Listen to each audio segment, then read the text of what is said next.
I love the Nancy Drew games. I grew up with them and I could praise them for hours and hours on end. Unfortunately, that is not what I'll be doing today. A little while back, I posted a poll on the Nancy Drew subreddit asking what kind of video people would like to see the most, and it turns out that the Nancy Drew community is full of negative Nancys, as it were. The worst character in every Nancy Drew game beat every other option by at least 50 votes. So, I guess negative Nancy it is. For this list, I'm only looking at on-screen characters, meaning no phone contacts and no characters who only appear as a voice over an intercom or through a door. Sorry, Sergeant Mac Ramsey haters, but you'll have to wait for another list. Be warned, there will be major spoilers ahead for almost every game, including culprit reveals. So if I get to a game you haven't played yet, just skip on by and go play that game and come back later.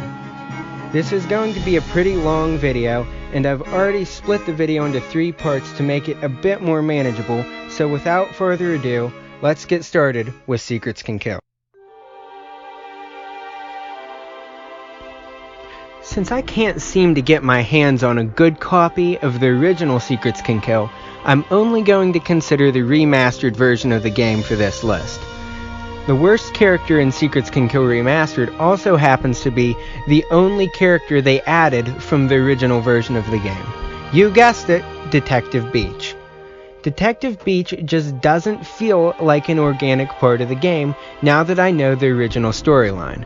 For those of you who don't know, in the original game, the big reveal at the end was that Daryl, Mr. Perfect Student Body President, was a drug runner for his partner, Mitch Dillon.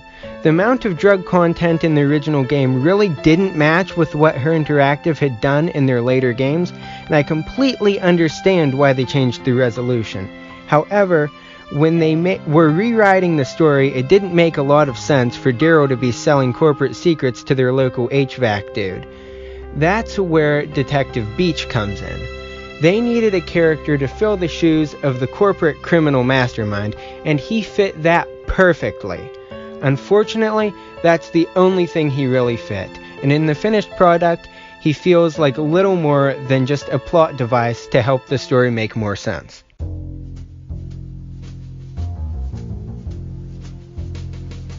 The worst character in Stay Tuned for Danger would be William Pappas, but since we never really get to see him and I'm not going to break my rules this early in the video, he gets a free pass on this one. Another runner-up for the position of the worst character in Stay Tuned for Danger would be Ralph the security guard, because he is the only character in the game that isn't considered a suspect. He was fairly important as an obstacle when you're snooping at night though, and he helps Nancy capture the culprit at the end of the game, so he just slides by. A little completely unrelated fun fact, unless I'm wrong, I believe that Ralph is the only fully modeled character in a Nancy Drew game with a voice actor and a model that isn't considered a suspect. Everybody else in all the other games is a suspect.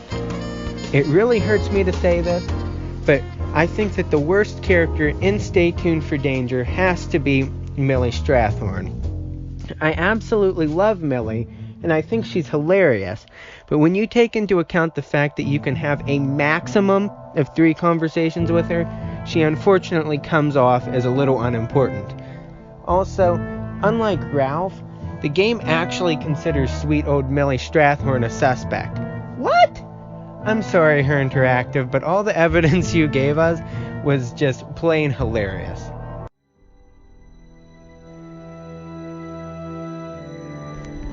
I actually had a really hard time choosing the worst character in Message in a Haunted Mansion. None of the characters were necessarily annoying or useless, and they each had at least 1 or 2 things going for them. I eventually decided on Abby, since she's just extremely hard to understand.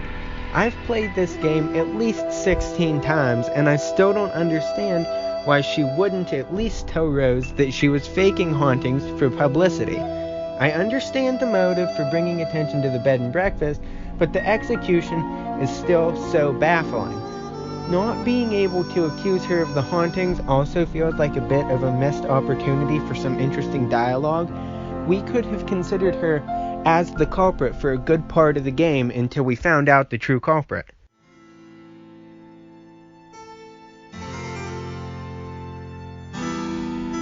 It hurts me that the culprit of Treasure in the Royal Tower had, at least in my opinion, the weakest motive of all of the characters in the game. Jacques wanted to save his family name. Dexter wanted desperately to find out what his adoptive father, Ezra Wickford, had left for him. Professor Hotchkiss was addicted to Marie Antoinette, and to be honest, she was pretty nutty at times too. And Lisa? I don't know, Lisa belongs in the lap of luxury? As such, Lisa has to be the worst character in this game. Treasure in the Royal Tower is one of my favorite Nancy Drew games, and I've played it so much that I've just gotten a bit sick of Lisa. She's the least interesting character by far, and I really don't think she's actually smart enough to have planned her trip at the exact time that all 3 medallions would be in the castle, and that just seems like a huge coincidence to me. I don't know. Lisa's just a huge no for me. This is another really good classic Nancy Drew game with a lot of really good characters. The final scene is a very character-heavy game, meaning that there's more character interaction than puzzles, and I think Her Interactive recognized this and truly went all out in the writing department. Like with Message in a Haunted Mansion, I just had to pick the character that was less well done than the others. Even though he's not an awful character, I had to choose Brady Armstrong. Brady Armstrong's biggest flaw is his changing character for the 3rd day.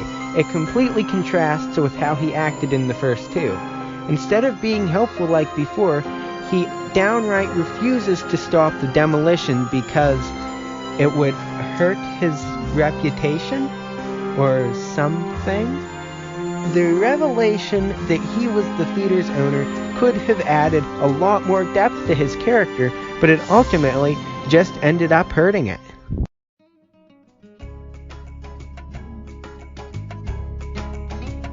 Alejandro Del Rio is the first of the characters on this list to suffer from what I like to call IDS, or Information Dump Syndrome.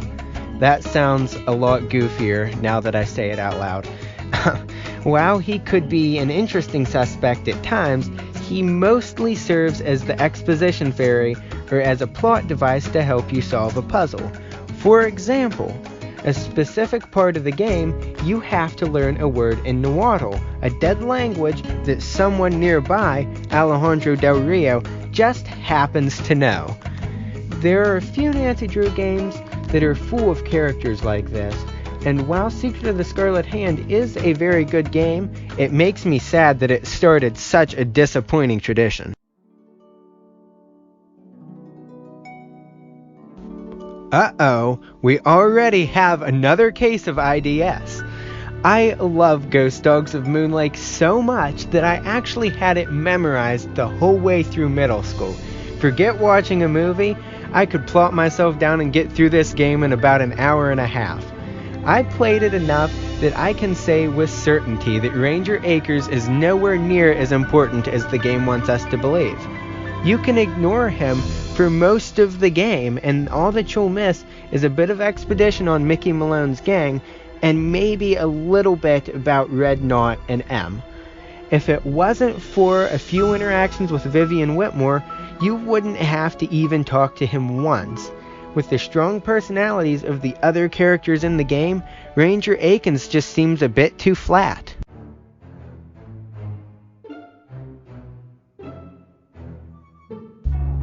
I think that most people view Joy Trent as the worst character in the Haunted Carousel, but I just couldn't justify that choice since her backstory makes up the entire latter portion of the game.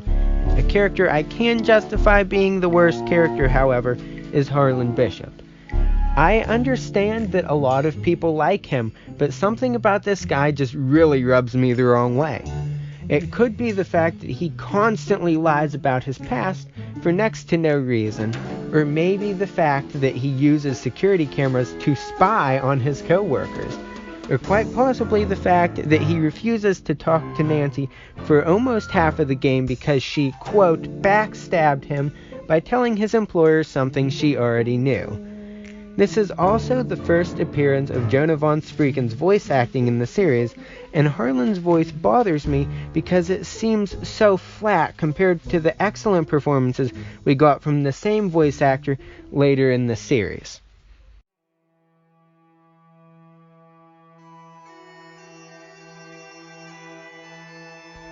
It took me forever to decide on this one.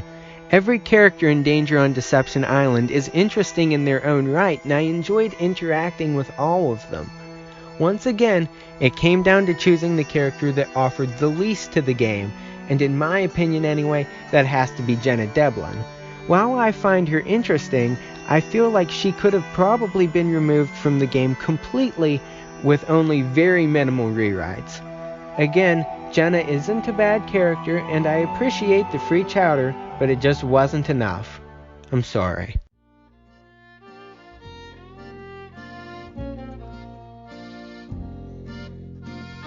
People have such strong opinions on the characters in Secret of Shadow Ranch, so if you start feeling an increasing need to scream at me, just remember, this is subjective, and it's only my opinion.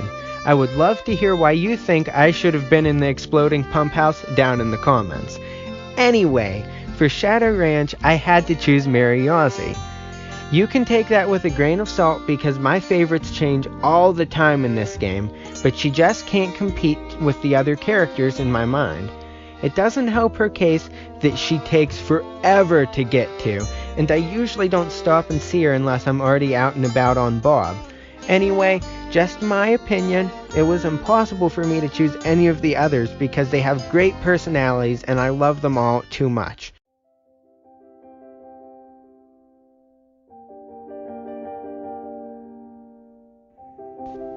Alright, here we go. Last game of the video, and I'm pretty sure that everybody but my mom is in love with this game. Luckily, I think everyone will agree with me when I say that Ethel is the worst character in Curse of Blackmore Manor. She is so interesting, but at the same time, we all dread that moment that she jumps at us from around a corner or waits from us behind a door. Her strength is also her downfall in that. I appreciate the air of mystery around her, but I think that her unavailability pretty much removed her as a true suspect. After a while, she just begins to feel like filler, since you only spend about 7 or 8 minutes with her in the entire game. It would have been gutsy of her interactive to make the culprit this random weird person we can never find, but everybody knew it wasn't going to be her by the second encounter. The Secret of the Old Clock is an interesting game to say the least, and while I like the 20s vibe and the mini-golf... Did he just say he liked the mini-golf? Should we call him a psychiatrist? Yes, I did, and yes, you probably should. Anyway, while I like the 20s vibe and yes, the mini-golf, the characters are not the most compelling. I think that the worst character in the game by far has to be Jim Archer. Like Mary Yazzie in The Secret of Shadow Ranch, Mr. Archer takes a good while to get to, and while this wouldn't necessarily make him the worst character, his writing certainly does. He's pretty much just a strange old man that's only relevant to the game because Mr. Crowley left hints with him for not much of a reason when he visited the bank. Overall, he's an okay character, but he could have easily been cut from the game, and we wouldn't have noticed much at all. I lied in the last video, not on purpose, I promise. Ralph isn't the only fully modeled character in the franchise that isn't a suspect. We also have Fatima from Last Train to Blue Moon Canyon, with an F, none of that weirdo PH stuff. She also happens to be the worst character in Last Train to Blue Moon Canyon, just because I can't seem to find a reason for her inclusion other than the fact that the town needed to have at least a few people to help it feel lived in. Her slightly goofy accent and her less than slightly goofy costume don't mesh very well with the rest of the game. She just can't even compare to the extremely well-written characters that inhabit the rest of the game.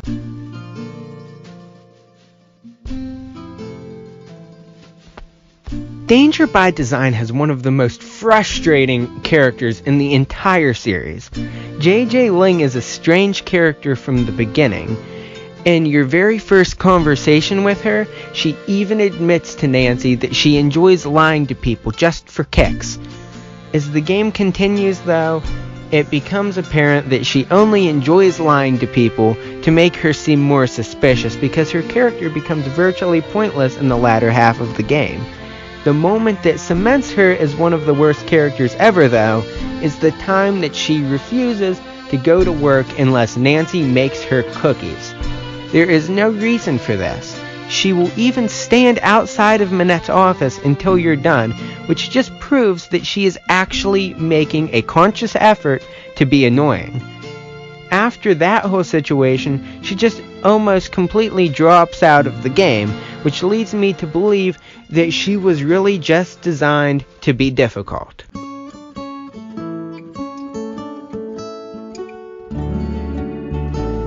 At this point, I firmly believe that I am one of only about 27 people that actually loves Creature of Kapu Cave.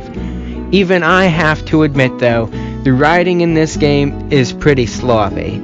Any of the characters but the Hardy Boys, and maybe Dr. Craven, could classify as the worst character in the game. I personally went with Dr. Quigley Kim for a few main reasons. First, even though she isn't the culprit, Dr. Kim causes almost all of the problems in this game, and she barely takes the time to talk to you, and when she does, she seems completely clueless. And second, Frass. Frass. I believe I've said enough.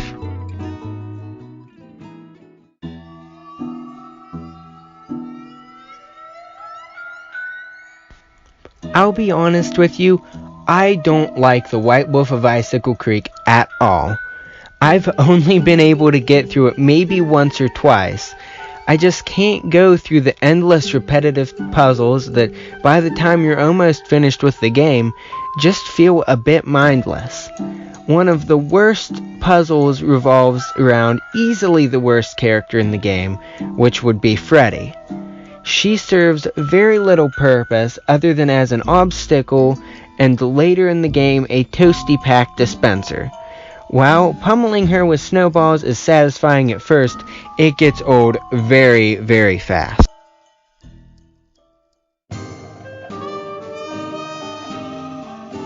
I initially couldn't decide which character I considered to be the worst in The Legend of the Crystal Skull, since they are all interesting or important in some way, and they all have their little secrets and very unique personalities.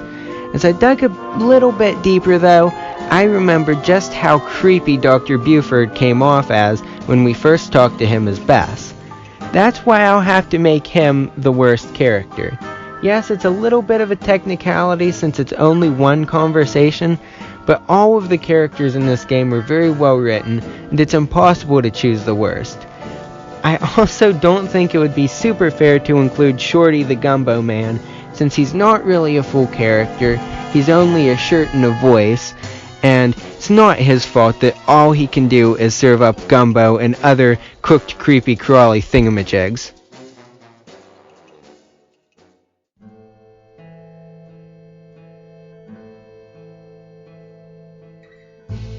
The Phantom of Venice is structured very differently from every other game in the main Nancy Drew series.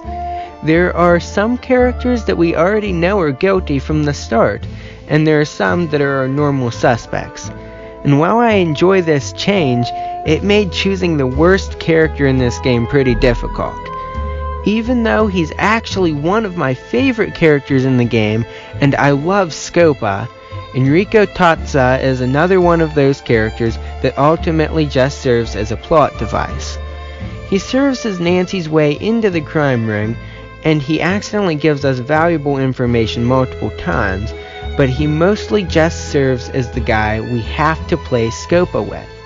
He forces us to play Scopa with him almost every single time we speak to him, maybe every time we speak to him. And this isn't as much of an issue with me, because I enjoy playing Scopa. I'll play it in my free time even, but I can easily see how tedious this could be for someone who doesn't like to play Scopa.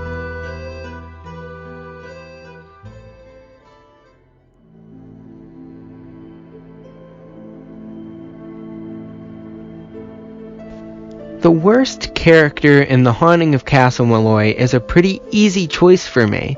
The worst character by far has to be our very own kidnapping victim, Matt. Yes, the story revolves around him, and no, it's probably not fair to consider the guy who only shows up for a few minutes at the very end of the game to be the worst character. I'm reading a bit between the lines here though. If you pay attention to the dialogue of some of the other characters, it seems like Matt is actually a pretty awful person overall, and not in a fun way. His own fiancée believes that he ran off before his own wedding because he thought that it would be a funny little prank. That's not funny, and neither is traumatizing me with a banshee at a very young age. Come on, Her Interactive.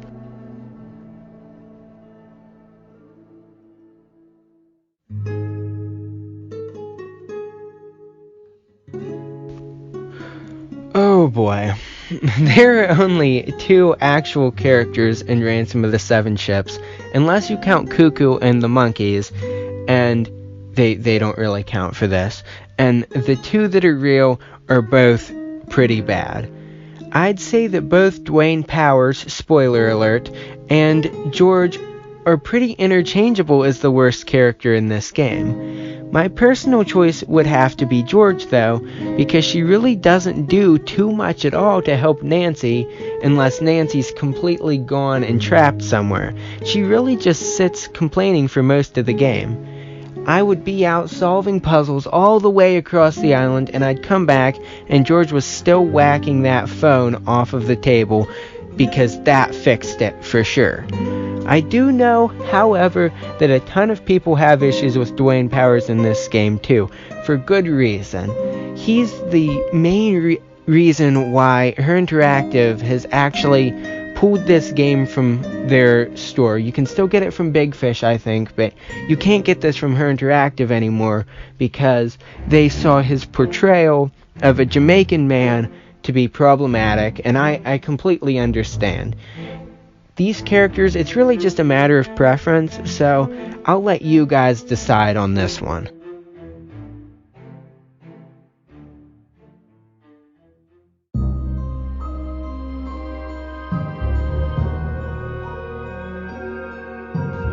Warnings at Waverly Academy has some of the most realistic characters ever written by Her Interactive, and I've really grown to appreciate them as I've gotten older. Most of the characters are easily comparable to people I've met in real life. The likable people and also those other guys over there. I can't really call Izzy the worst character in the game because she is so well done that she could be considered better than many of the suspects in other games, even if she is a bit annoying. Though she might not immediately come to mind, I can't stand Leela Yadav. While everyone else is working hard on trying to make valedictorian, Leela is taking a break because she's got everything under control. She is that kid, and boy does she bug me. Her extremely cocky demeanor in every conversation is just so obnoxious it drives me up the wall, and that pretty much forces me to make her the worst character in Warnings at Waverly Academy.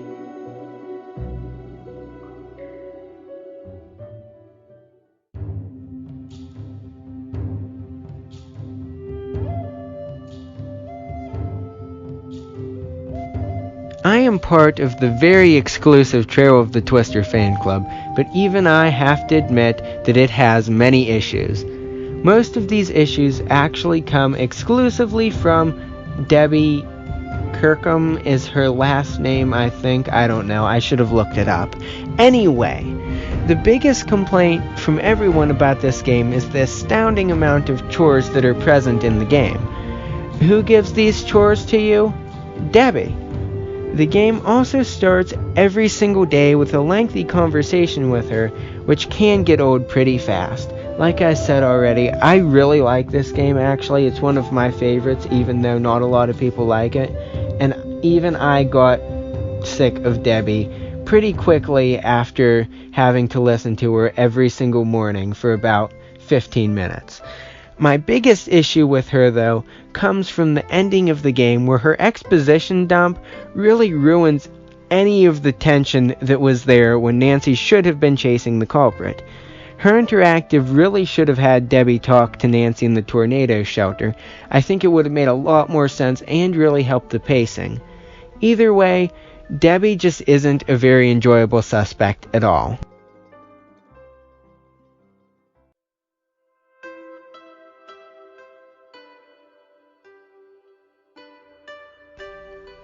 Shadow at the Water's Edge traumatized me at a young age, but even my terrified 9-year-old self had to admit that most of the characters in the game were extremely deep and interesting compared to many others we had seen so far in the franchise. The least likable of these characters for me, though, had to be Yumi. This isn't saying that Yumi is poorly written. In fact, that may be one of the reasons why I dislike her so much. She acts just like the type of person that drives me nuts in real life. While she seems fun, she causes way too many problems for Nancy, and I'm not even sure how she's managed to last this long without being robbed or murdered or something. If I recall correctly, she gives us the key to her apartment after the first time we talk to her.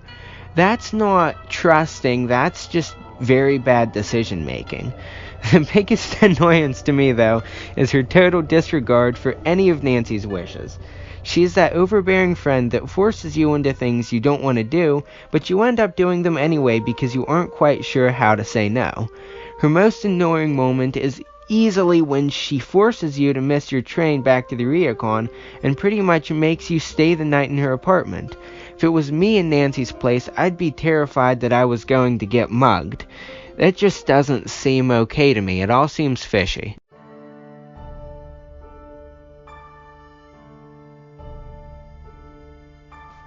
The Captive Curse is one of those games that people don't seem to like nearly as much as I do.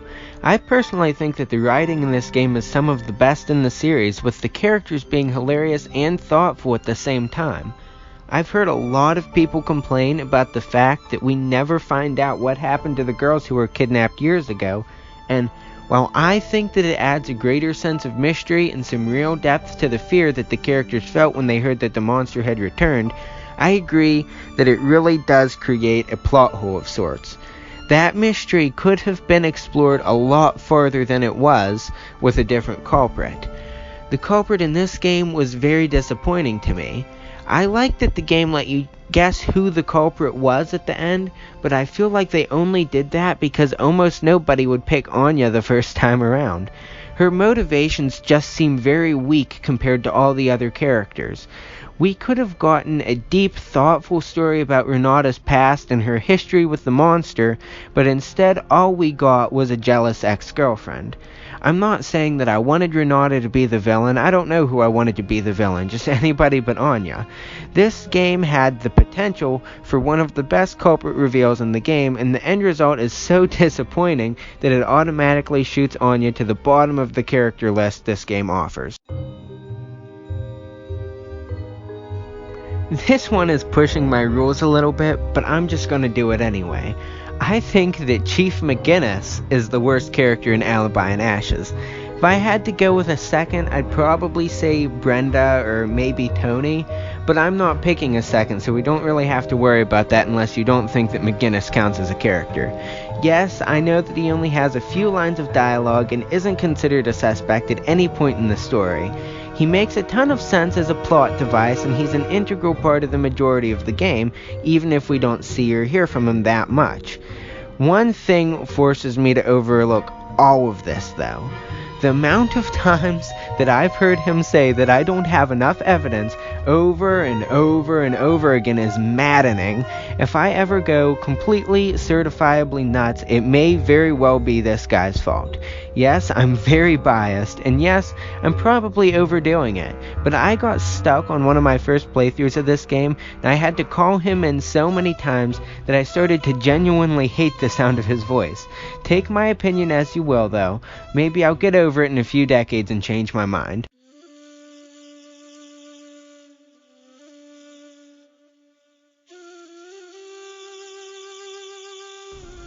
Tomb of the Lost Queen really isn't known for its characters a whole lot since it's extremely puzzle-based, and most of them, other than a nice phone call or two from everybody's favorite professor, aren't very memorable at all, at least for me anyway. I don't think that anybody will argue with me though when I say that Lily is the worst character, and maybe even one of the worst in the entire series. It's pretty bad when a character's most memorable quality is how bossy they are, and I have to say, Lily is excellent at being bossy.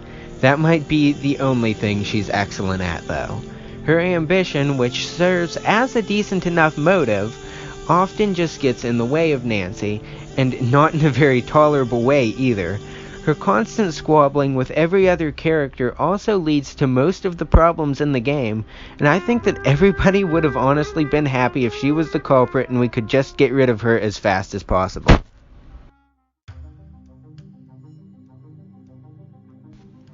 I'll be honest, I don't like the deadly device at all. I know that a ton of people like it, but I just don't see much of the appeal. I probably pay too much attention to story, and I just can't get past the massive plot holes at the ending, or how bland the setting gets after a little while. Despite that, this game does have some amazing characters, the best of which easily has to be Gray. Fun fact for all you fellow Star Wars people out there, Gray's voice actor also happens to be the same guy who voiced Salacious Crumb, the little monkey-looking thing in Jabba's palace that appears in Return of the Jedi. I'm not here to talk about the best characters though, so enough about him and more about Ellie. She's not necessarily bad, and I'm sure she's got her fans out there, but to me she was just the least memorable of the bunch. Gray is the fun grouch, Mason is so OCD to the point that even I think he's gone a bit off the deep end. Victor is an excellent villain, and Ryan has her gummy bears.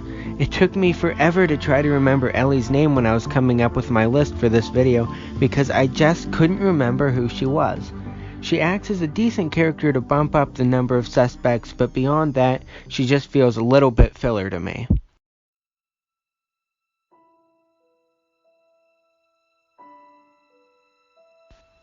Ghost of Thornton Hall is another one of those games that I really grew to respect and enjoy over time. This is mostly due to the fact that I really began to understand some of the characters as I got older. Whether or not you enjoy the game's puzzles or atmosphere, it's hard not to feel at least a little bit of sympathy for some of the characters. Their stories are so sad and so mysterious at the same time. There are even still a few characters that I have yet to decipher despite the fact that I've played the game multiple times at this point.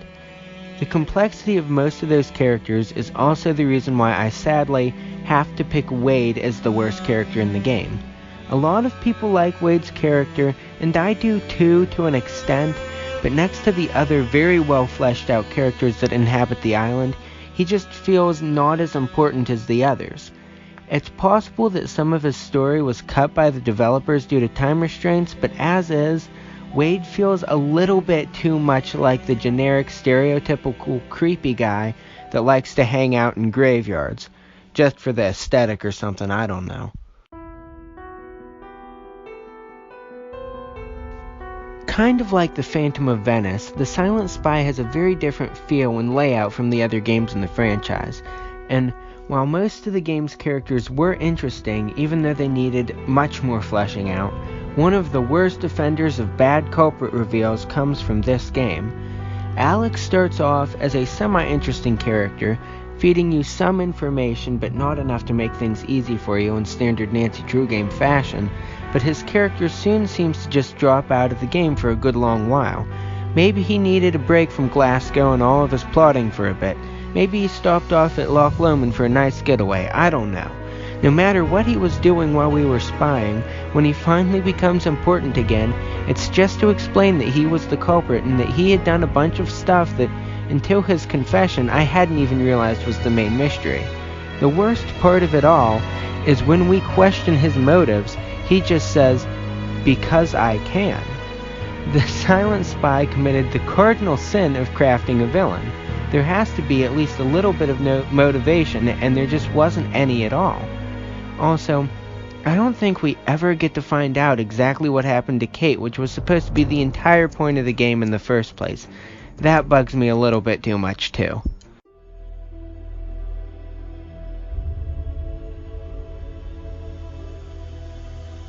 The Shattered Medallion is yet another game in the series that almost nobody seems to enjoy, and unsurprisingly, neither do I.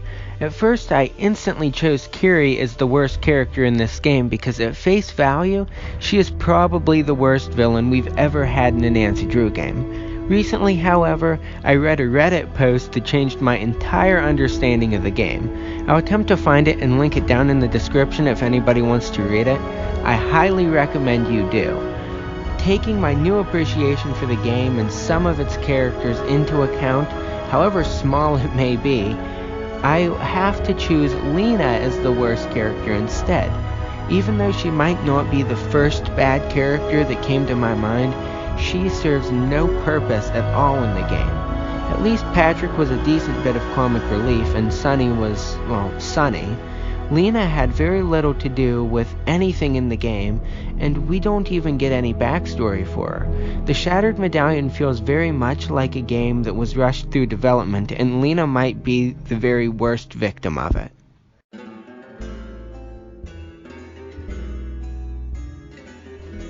Labyrinth of Lies is a pretty weird game because of its strange setting and very unusual ending for the series. And unfortunately, the characters are less mysterious in figuring out how I thought that was how you spell labyrinth. Seriously, you should see it. I have no idea how to even pronounce that. The most mysterious character of them all, though, actually ends up being the worst. It seems like Thanos was attempting to make up for his fellow actors' lack of mysteriosity, I don't think that's a word, by being overly mysterious, to the point that it's even a mystery where to find him, or why he likes to intimidate everybody, or why he growls like that. Seriously, it's not intimidating, it's just weird, stop it. Or why he's even included in the game at all.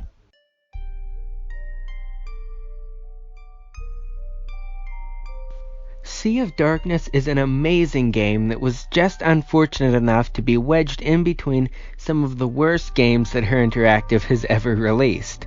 Come to think of it, that might be the reason why we think it's so good after all. Either way, the writing team also delivered on all accounts. Many of the characters in this game are extremely heartfelt and interesting, and then there's also Dagny. Dagny is mostly on this list just because I don't understand her. Yes, I get the whole I work alone thing, but some of her decision making completely perplexes me. The main issue is that she asks, or I guess Moira asks for her, but it's close enough. She asks Nancy to come help her find Magnus, but immediately refuses to help her any time she asks for the littlest thing. Her strange decision to fake her own kidnapping/murder is also pretty weird considering she shows up in the same exact spot only about a day or two later. I don't think that anyone in the town would have even noticed that she was gone for that little bit, no matter how small of a place it is. I also don't understand why she implicated Gunnar in her kidnapping. Not sure if it was intentional or not, but I hope that it wasn't because he didn't do anything to her aside from his normal hollering and yelling and scaring everyone off for the fun of it. I just don't get her. Compared to all of the other characters in this game, she just feels pretty shallow.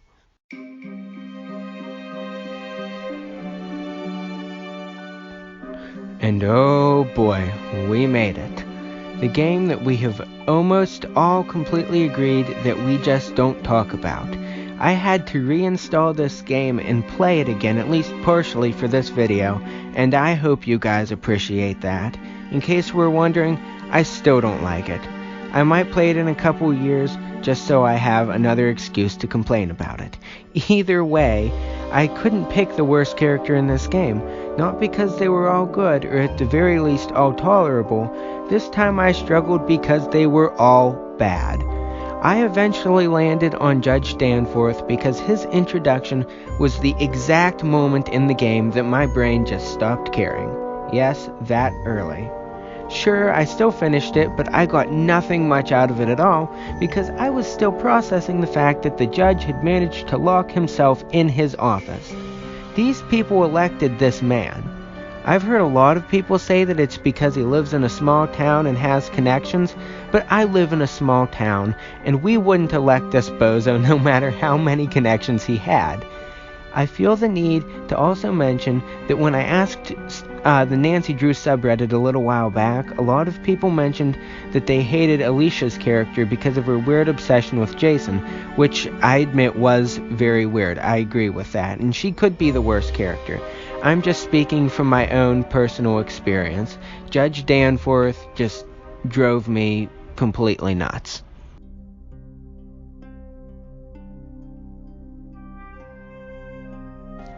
Anyway, we finally made it. I have named the worst character in every single Nancy Drew game. It has certainly been interesting, if not the most cheerful of subjects, and I'd love to make more videos like this in the future. If you have any suggestions, or if I missed a character that you especially disliked, be sure to let me know down in the comments. As always, a like is always appreciated, and if you'd like to subscribe or share these videos with another fan, it'd mean a whole lot to me. Hopefully you enjoyed this one, and I hope that I'll see you in the next one. Thanks!